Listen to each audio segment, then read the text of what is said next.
culture. So one of the things that your office has is your office has amazing culture. And Mark, that's why I asked you to be on the podcast today. So for those of you that have maybe never met Mark Roberts has an amazing office here in Kansas City. And you've got this amazing staff that you've built from your early days of just Mark to building out this staff. Now we'll get a staff count here in a second.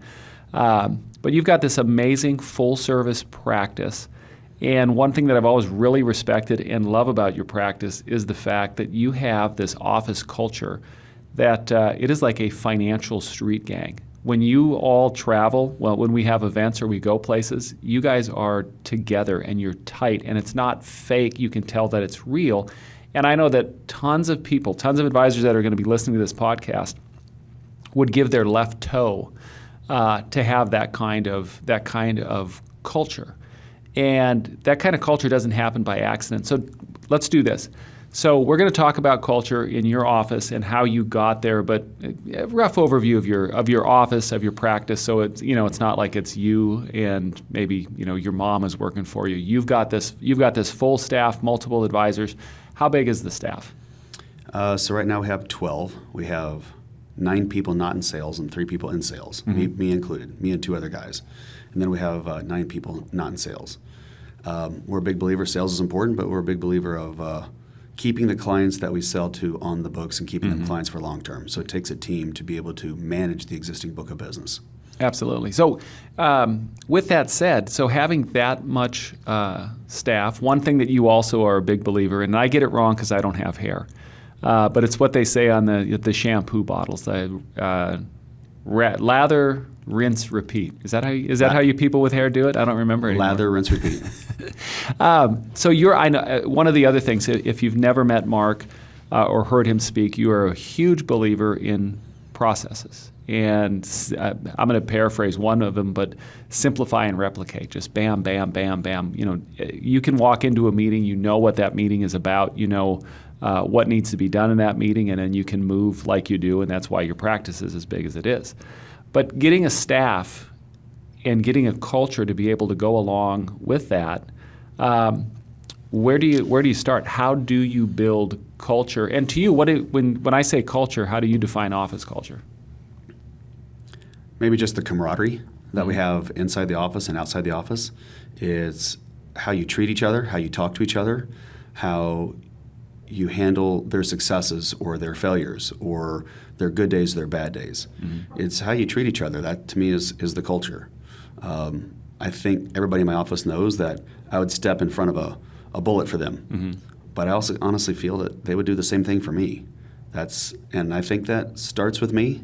I think everything has always started with me, and the example that I set, I think everybody seems to follow very well. And if I treat them the way I want to be treated, I think in return they turn around and treat me the way that they want to be treated. And I think that's part of the culture, just good people with good chemistry. Yeah. But keep in mind, I've also made mistakes along the way, too. Sure. And I had to learn from those mistakes that I've made, mistakes in hiring, mistakes in how I maybe handled situations. But I consider myself a perfectionist, and a perfectionist isn't somebody who is perfect. A perfectionist is somebody who doesn't like to make mistakes and is quickly willing to auto-correct and try not to make that same mistake twice. You just mentioned hiring. So how do you find the right people? That's got to be a big part of where it starts, right? You can't build a sandcastle with mud. So where are you finding sand? I would say over the years when we were really tiny, we were finding people through the newspaper. We were finding people through any way that we could, through referrals to Indeed.com, things like this. We haven't hired in a long time. We don't need to. As we continue to grow production, we continue to also find ways to be more efficient, so we don't need more people to keep up with our production because we're being more efficient. But back in the day, we had to do that. Back in the day when we were smaller, and I was very integral part of the hiring process and looking for people, and I would be on every interview. I learned from it. You just learn as you go. I was never trained in college or trained in business on how to be somebody who's a good interviewer, what questions to ask, what questions not to ask, what's politically correct to ask, and what you should and shouldn't ask. I don't know those things. I had to kind of learn it along the way. But something I've honestly believe I found that was the most important thing out of all of those lessons when it comes to hiring. People can be trained to do just about anything. But what you can't train is work ethic and personality. So I have found that whenever we do hire, that when we go through that process, all my questions are usually kind of generating somewhere around the areas of trying to figure out their work ethic and trying to figure out their personality. Because if you don't have good work ethic, if you don't have good personality, then we're not going to have good team chemistry. Yeah, because you're going to be around somebody 8-9 hours a day and basically become a family, a work family. And if you can't stand being around that person from the get-go, that's going to be pretty tough. And for us, we're 4 days a week, so we have 4 10-hour days. So we're around each other for 10 non-stop hours. But we also like to do things after hours. There are certain people in the office that hang out with certain people in the office, but then we all hang out together as well and get together for events. I love that. Now, you guys do a lot of. When I said your team is tight, you guys are tight, because if you hit you on Facebook, you'll see pictures of you out with your team having a hell of a time, whether it's baseball games, nightclubs, dinners, the whole nine. How do you, with the hiring, I'm going to go back to the hiring because I find this fascinating, because you mentioned newspapers, and for some of our younger listeners, newspapers used to be distributed on every street corner, and you'd pay for them, and they were paper, and they used to be really thick. The Kansas City Star used to be so thick. Did you have a lot of success that way when you were looking for people and then moving to Indeed, or was it more referrals or word of mouth?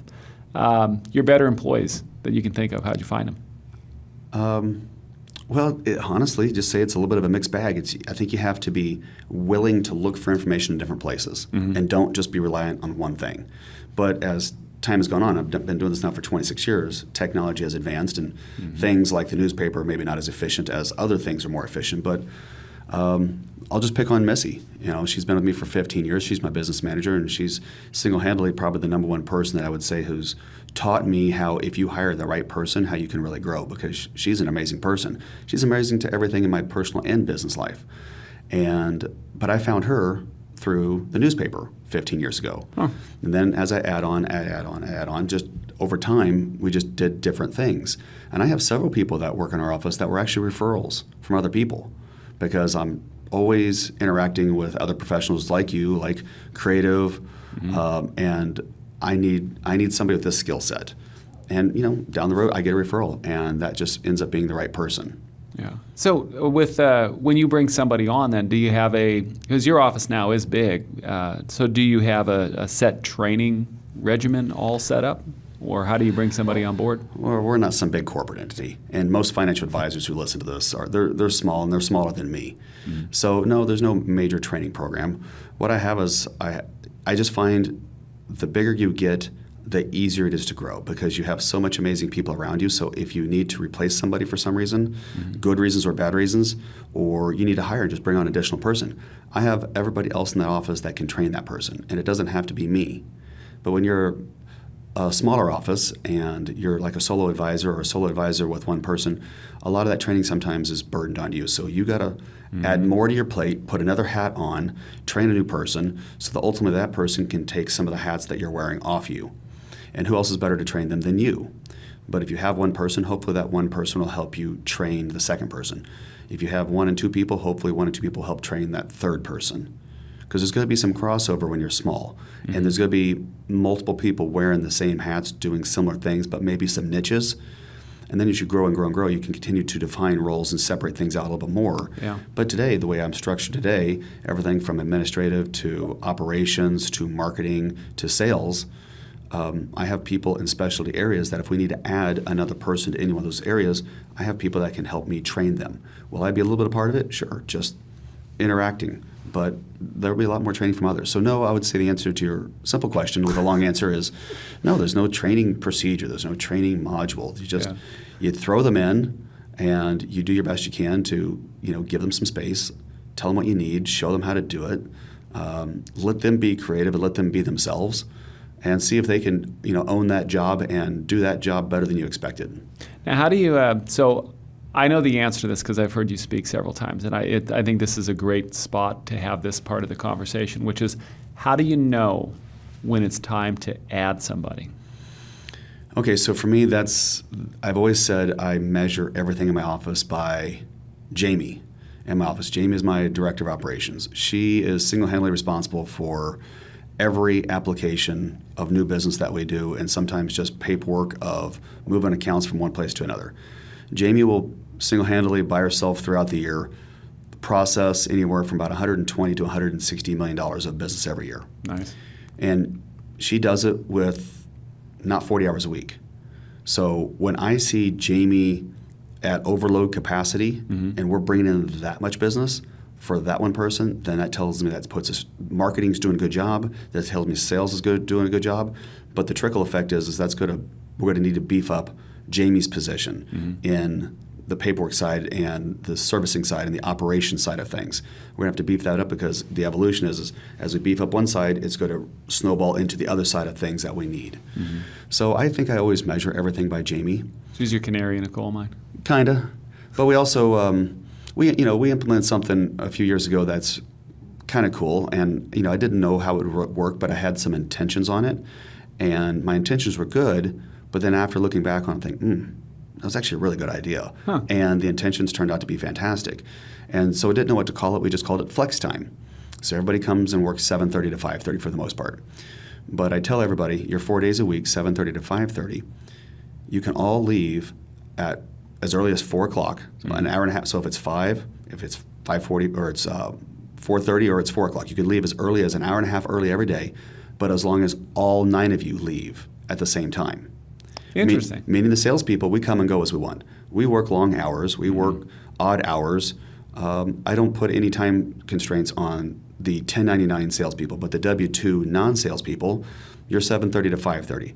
So what that does is I'm asking them to, in the afternoon, as you're looking at your day and what's on your workload for that day, if you're caught up and think you're going to be caught up or whatever, send a message out to the office. Who needs help with what? What can I do to help you get done with your job so we can all get out of here as early as possible? Nice. Now, they will stay until the last appointment of the day comes in and gets checked in. So if we have somebody that's coming in at 4:30, then they can't leave until at least 4:30 that client or prospect's checked in. But if there's no late appointments like that, they can leave as early as 4. So that's an hour and a half a day, 4 days a week. That's 6 hours a week. And that's a lot of times my staff is only working 34 hours a week. So when I know that they're working up until 5:30 every day and Jamie is processing the amount of business that she needs to process, that they're all staying and working until 5:30 every day, then that tells me then I can measure, we need to start to hire. But until then, that flex time is giving me a good way to measure, you guys aren't working a full 40. We don't need to hire yet. Yeah. Until you're all working for a full 40 and then Jamie's busting at the seams, then we're ready to hire. How'd you come up with that? I think it was just more of a reward. I just want people to know that, hey, salespeople kind of come and go. I want you guys to feel like you can kind of come and go. You work hard, work together. It promoted more team chemistry. It promoted more cross-training. And that was kind of the idea. Somebody's out for a long period of time, sick, or like somebody right now in our office is dealing with a family death, and they're out of the office for a period of time. We don't skip a beat. We just put a little bit more on a few other people's plates to help chip in and take that one person's job off their plate for a few days, and we just keep on moving. So it allows them to leave early. They love that. They don't work evenings. They don't work Fridays. They have 3-day weekends every weekend. Most of the time they're getting off as early as 4 every day. So they love it. And they work great together, and again, cross-training and camaraderie is what it promotes. How'd you come up with the taking Fridays off, giving them the Friday? Well, that was an easy one. So started the company when I was 22, bored, didn't have enough prospects, didn't have enough clients. I didn't know what to do. Yeah. I'm seeing clients back in those days in their homes. I'd have like a 4 o'clock, a 6 o'clock, and an 8 o'clock appointments in the evenings when they get home from work because I'm willing to take anybody at any time. And I didn't have an office. I'm working out of my home.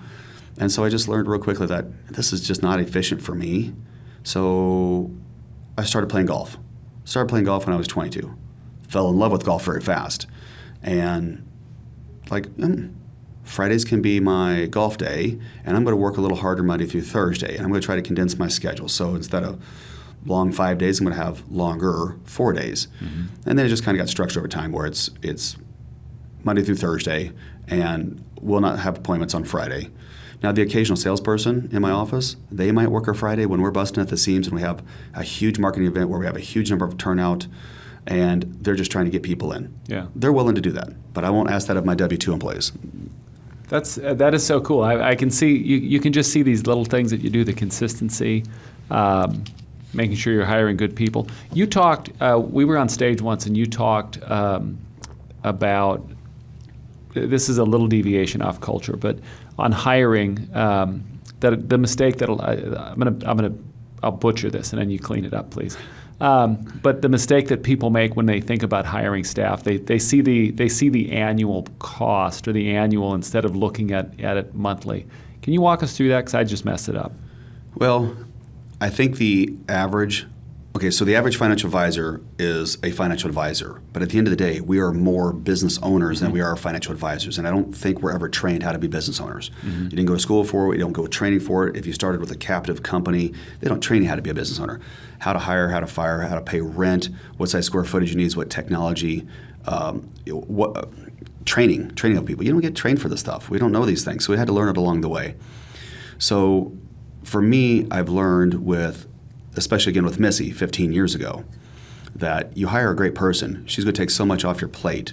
She takes hats off my head that forces me to be a little bit more focused on the things that make the most money. Yep. And so with that, it's like, let's pretend you're going to hire somebody and you're going to pay them $60,000 a year.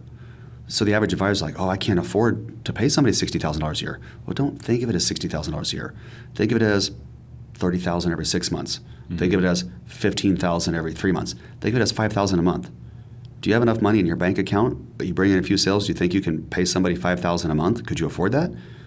Well, then they start to rethink that. It sounds different, but $5,000 a month is the same as $60,000 a year. They're just not used to thinking that way. Yeah. So imagine you hire somebody, you get them trained. How long would it take you to get them to a spot where they're taking things off your plate, so that you can spend more time doing the things that you want to do as a financial advisor, selling, marketing, whatever it is, so that you can instantly replace that $60,000 salary to them with $60,000 more revenue to me, and I'm not out of pocket. What I'm doing is I'm growing because I brought in more sales to offset that person's salary. But you have to spend money to make money. And I think the average business owner, whether it's a financial advisor, just any business owner in general, I think they have to make money to spend money. And that's how they think. When I think the other way around is I find the really successful business owners will spend money to make money first. I like it. That's good. That's good for advisors to definitely hear, because that is it. That is, you do tend to think. It's easy to think of that big number and then think, oh my gosh, how do we cover that? Okay, so you get the employee, you build the culture, you do the offsite. Now you guys do a lot of off-hour events. Talk a little bit about that, because you guys have a lot of fun together. So we can be a little cliquish in our office. I mean, just because of personalities. Certain ladies like to hang out with certain ladies after hours because they have a lot of similarities. I tend to hang out with some of the guys, especially the salespeople. I play a lot of golf with the salespeople. Just has nothing to do with favoritism. It's just we have golf in common, and we love to play golf. But we like to do a lot of things together. We'll do parties together. I'll host parties. We'll do dinners outside the office. We'll do golf events. Just last week we had a great golf event, and then we did a golf event on a Thursday, followed with a whole group dinner that night, and then golf on Friday. Now, not everybody in the office is a golfer. Sure. But even though they weren't a golfer, they were invited to come to dinner, and they were invited to bring their spouse, their loved one to dinner, just for nothing more to get out. We'll just do the random happy hours. And sometimes the random happy hours are planned in advance, and sometimes the random happy hours can be just spontaneous. You hate to sometimes do sometimes the spontaneous ones, just because sometimes people have plans, and you're going to have less attendance because they already have plans. So you got to kind of plan ahead a little bit. But I'm also fortunate that I've also surrounded myself with other organizations like Creative, where we do a lot of business with them, and they just want to host a happy hour. And it's great. They want to coordinate it, and it might only cost a few $100 for a happy hour for that person to pay for it, or I pay for it, but they're the one that kind of brings it together to make it happen. Yeah. So sometimes we let them do it, sometimes we do it. But we also like to celebrate in my office everybody's birthdays and everybody's work anniversaries. We bring in breakfasts, we bring in lunches, we just do all kinds of stuff. Just, like you say, you work with these people 10 hours a day. This is your work family. And sometimes you spend more time with your work family than you do your real family, because when you're home with your real family, sometimes you spend part of that time in bed and you're sleeping, not really with them. Right. So I think it's important to just always just have a little fun, so you can work hard when it's time to work hard, but then you can play hard when it's time to play hard, but then it's also time to relax hard when it's time to relax hard. So I get to go on trips every year. I have a variety of trips I get to go on. I like to take people in my staff with me on these trips, and I rotate it around. So I take them and their loved one, or a couple people with their loved ones and spouses on these trips with me, just because my success is not because of me. My success is because of all of us in the team. And even though it's my name that gets to go on these trips, I want to bring somebody else with me and show them that their hard work matters to me. Yeah. And I try to treat them like royalty when we go on these trips, and treat them as if I'm being treated by another company. I think that one of the things you hit on so far that we've talked about. Well, so far we've talked about hiring the right people, finding that right work ethic and that personality, but then the acknowledgement. I really feel that people really want to feel appreciated, and that's super important. So we're going to swing the other side of the pendulum here, which is, so you bring somebody in, and you've got this culture that you've built. And how do you, we were talking about this a little bit before, but what do you do when you have somebody who's either not buying in, or maybe, the last thing you want is, the locker room cancer? Oh, you want to swing there. I want to swing that way because, we've talked about the good and making all the right moves, but sometimes, somebody slips through an interview. Because there are people that are fantastic interviewers, and then you like, who is this person? Any experience that way? Yeah. So let me give a little build up to this. I'm a big believer in, when you're hiring somebody, you find candidates and you put them through several interviews, probably 3 at least, I would say. But today, somebody else in my office would have the first 2 interviews and narrow it down to like 2 candidates, and then I would be in for the 3rd interview with that same person. Back in the day, we would have the whole office interview everybody that we brought in. So if there was 3 of us in the office and we're trying to hire person number 4, all 3 of us are going to interview that person, because we all have different questions, and then we all hear the other person's answers a little bit differently. So we all get to talk about it. That way, if we hire the right person, we're all buying in that that's the right person. But if we don't like that person, then we don't want to hire that person. If we make a mistake, then we've all made that mistake. It wasn't the one person that hired somebody that brought that cancer in the office and caused toxicity. We all made that mistake. So yes, we've made mistakes. I've brought somebody in, and I think we had terminated somebody within 3 weeks. It didn't take us long for all of us to completely agree that was a complete disaster. Yeah. Her resume must be wrong. Her references must have just completely lied. Yeah. Her work ethic and that kind of stuff was just awful. And we even moved her out of state up here. And I had a contract with her that said, she has to be with me for 6 months, or she's going to have to pay me back for the moving cost. Well, she paid me back for the moving cost because we fired her in 3 weeks, and we had lots of documentation for it.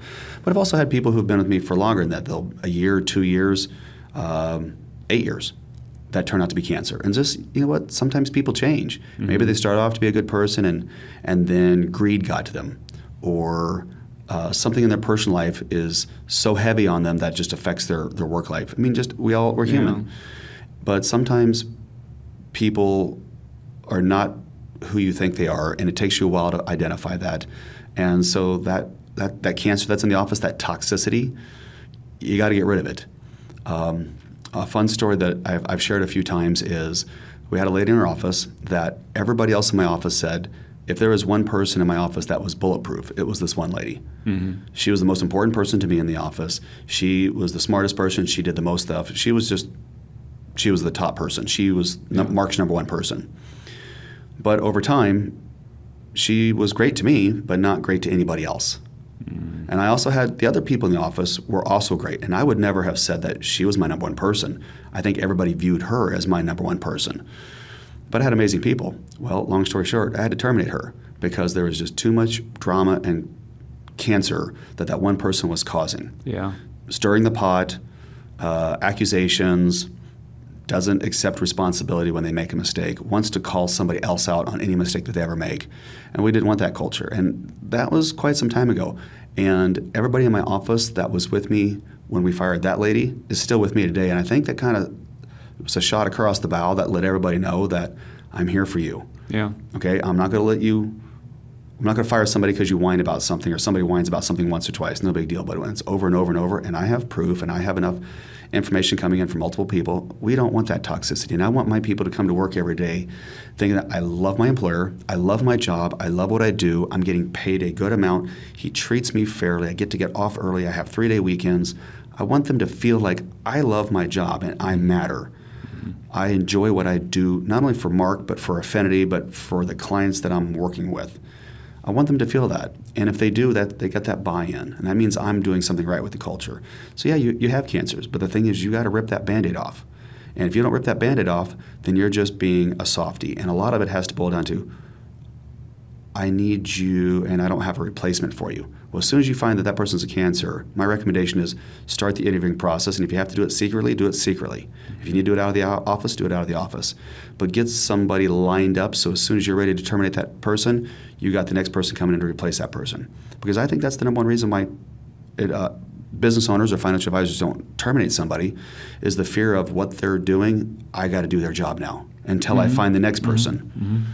I got to wear all those hats again. Okay, well, keep that person on, deal with the toxicity for a short period of time, but be very aggressive and go out there and find that next person, interview them, get them ready to go. So as soon as you fire one, you can bring on somebody else. Now, I don't really like that, but I'm just trying to be strategic here, that you don't want your other people to be affected in a negative way because you had to fire somebody and now they have a massive workload. Yeah. So what's the worst is giving a whole bunch of people a bunch more workload because you're one person's short in the staff, or can we deal with a little extra toxicity for a little while longer so we can have a smooth transition to the next person? It's like, what's the lesser of two evils? Sure. And I've tried it both ways. And I think it just depends on who you're getting rid of and what their job was and what the people around them can do to replace that job for a meantime. You know, what can you do to balance that? That toxicity really can, that can spread and affect just about every facet of the business, because it really, when your work family and you've got issues, instead of focusing on what everyone should be focusing on, they're having this distraction. Well, it's a distraction at work. Yep. It slows them down from being efficient at work.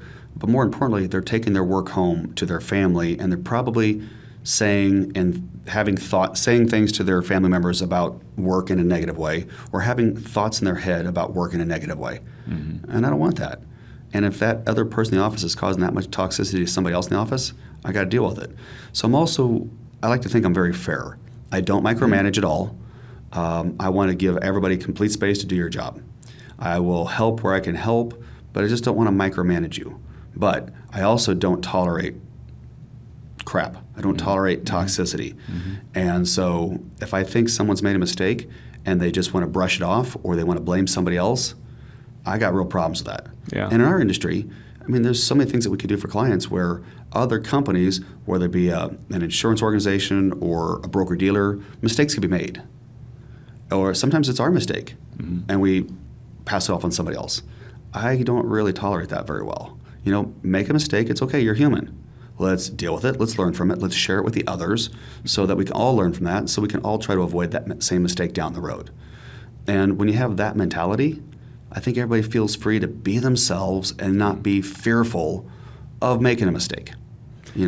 I think your practice, I think what you said at the start, one of the key things to the success of your culture and your practice is you. And when I say that, I do always say that when you come up, like Mark Roberts is, you're so consistent.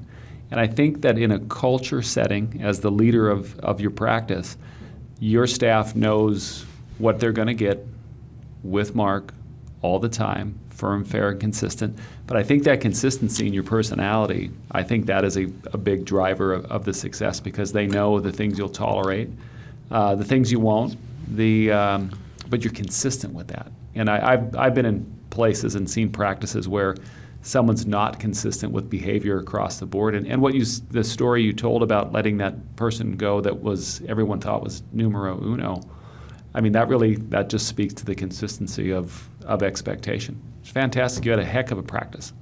Well, it's my business, and I want to run my business the way I want to run my business.